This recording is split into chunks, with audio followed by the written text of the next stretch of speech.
All right, let's bring in Arkansas Republican Senator Tom Cotton. We'll get his reaction to North Korea in just a moment, but let's start out with this OPEC fallout. I think, Senator, you can make the case, correct me if you see it differently, I think you can make the case that the average American voter, no matter their party, Republican or Democrat, is not going to be happy if they're paying $4 average for a gallon of gasoline in this country, and we have the ability to produce more oil. We have the ability to refine more oil. But we're turning to Venezuela now for help, potentially?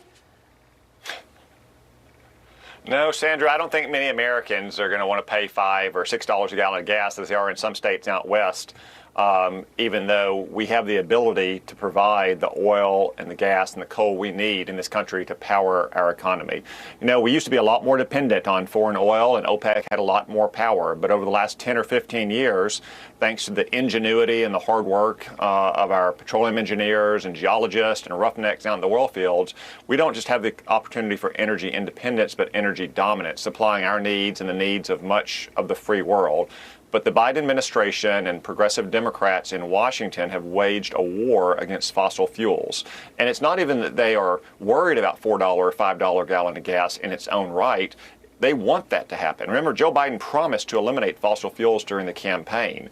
They want you to pay that much for your traditional gasoline-powered car because they don't want you driving it. They want to force you into an electric vehicle, which really should be called a coal-powered vehicle or a natural gas or nuclear-powered vehicle because the electricity has to come from somewhere. However, they recognize that's politically inconvenient. But rather than unleashing American oil production, rather than celebrating American roughnecks, they go to communists in Venezuela, or they go to radical ayatollahs in Iran, hat in hand, in a humiliating display, begging them to produce just a little more oil so they can say that they're doing something about the price at the pump that is hurting so many American families. Well, surely Democrats want this oil and gas prices to be as high as they are heading into a midterm election, which we're now just weeks away from. Certainly, the Republicans are making big promises that they can bring gas and oil prices down if they're able to flip control of Congress in November. So, Senator, what's the plan for Republicans? How do you do this, and how fast can you promise that you can get those prices down?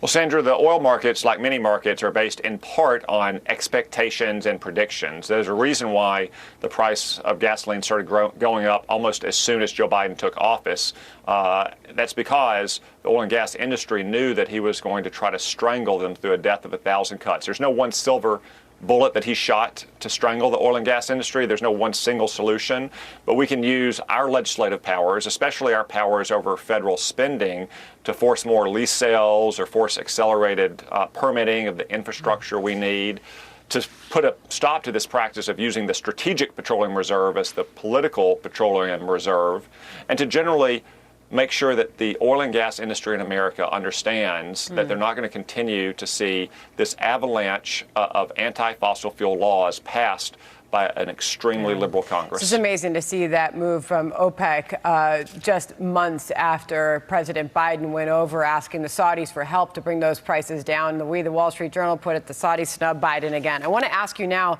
about this second missile launched into the EC. What is the intent, do you believe, of North Korea and these exercises?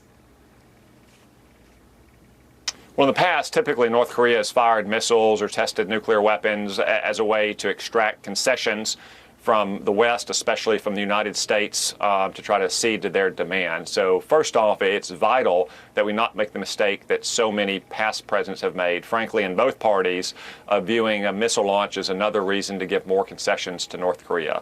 But second, it's also vital that we make sure that we have the weapons, especially the missile and the air defenses that we need to protect our troops, which, in a happy coincidence, is what we would need to protect our partners in places like South Korea and Japan. Those are things like more Patriot missile batteries, more advanced missile defense technology to neutralize this threat from North Korea. I would say third as well, Joe Biden needs to stop making concessions to dictators in places like Venezuela and Iran. If you make concessions to dictators there, Kim Jong-un, of course, sees that and believes that the store may be open to get more concessions from the United States. So it's always important that we do not grant concessions, that we don't project weakness to one dictator, because anti-American dictators around the world will smell the weakness and they'll begin to demand concessions on their own. Well, they certainly are getting the attention, especially with the second missile launch in just a matter of a week, Senator.